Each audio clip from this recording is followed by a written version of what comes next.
Please forgive me. I never meant for this to happen. I'm so sorry. It all started with a sound. No one in the house paid much attention to the steady rhythm of a dog barking. Not at strangers, not at animals outside, just at the wall. To Emily, it was just another weird thing her dog, Max, did. She even joked about it. Looked like Max is trying to talk to the plaster again. But behind the laughter, she was annoyed. Life was already stressful enough, juggling work, bills, and caring for her aging father. A barking dog was the last thing she needed. But Max didn't stop.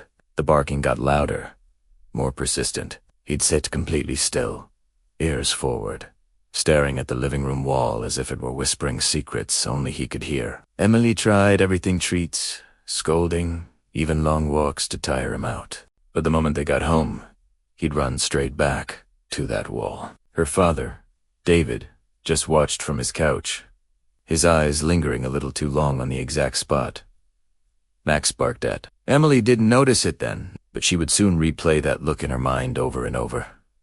Because Max wasn't barking at nothing. He was trying to warn them.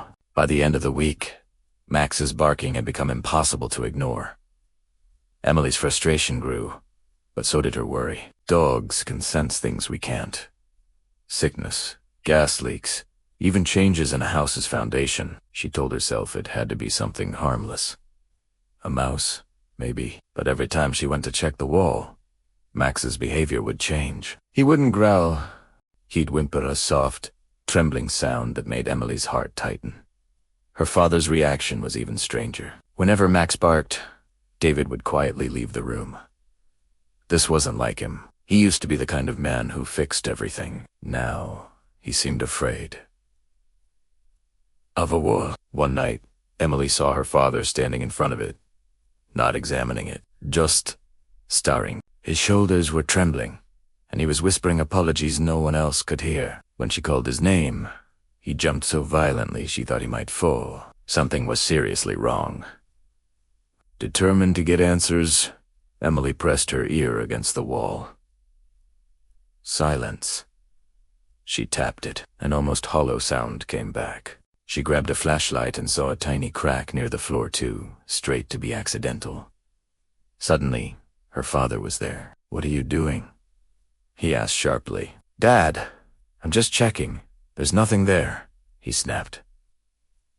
Leave it alone. It wasn't just fear in his eyes.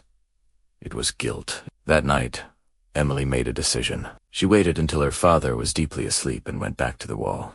This time, she found it barely visible, seemed disguised under layers of paint. It wasn't a crack. It was a panel, a hidden door behind her. Max let out a low, mournful whine. Before she could do anything else, she heard footsteps. Her father stood in the doorway, pale and shaking. "Emily, please," he whispered. "Don't open it." "What's inside?" "Dad, what aren't you telling me?" He shook his head, tears filling his eyes. "Some secrets aren't meant to be uncovered. It was a long time ago. Someone came to me, terrified, and begged me to protect something for them. I built that compartment to hide it. I've regretted it every single day since. Why didn't you tell me?" "Say, ask it," it whispered, "because once you know the truth, you can't unknow it, and it will break your heart." But Emily had to know. Later that evening, she stood before the wall again. She searched along the seam and found a small metal indentation near the base.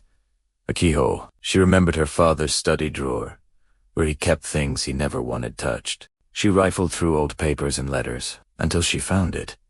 A rusted key, wrapped in worn cloth. With a deep breath, she inserted the key.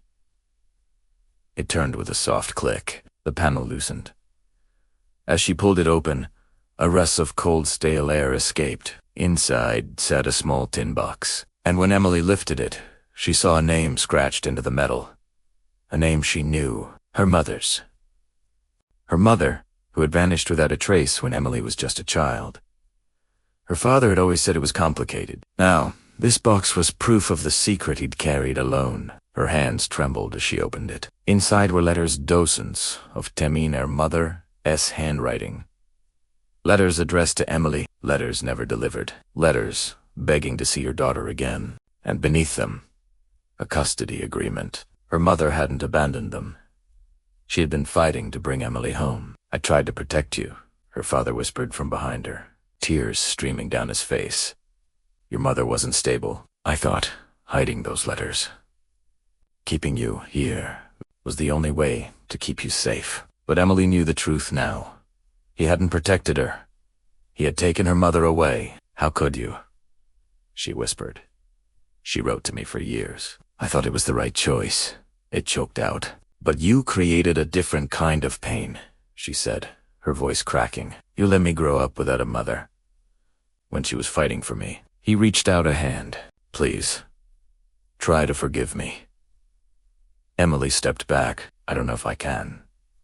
The next morning, her father led her to his room. He showed her a photo of her mother holding baby Emily, the edges worn from being touched so many times. "I never stopped loving her," he said. "We were two broken people. I failed her, and I failed you." That night, her father passed away peacefully, leaving Emily with answers she never asked for and a heartbreak she never expected. After the funeral, she sat with Max, reading the letters. Her mother hadn't been perfect, but she had loved Emily enough to fight. The final letter read, "I will never stop trying. Even if the world tries to keep us apart." The greatest tragedy wasn't the secret itself, but all the years that were lost to it. The truth broke her heart, but in a way, it also set it free.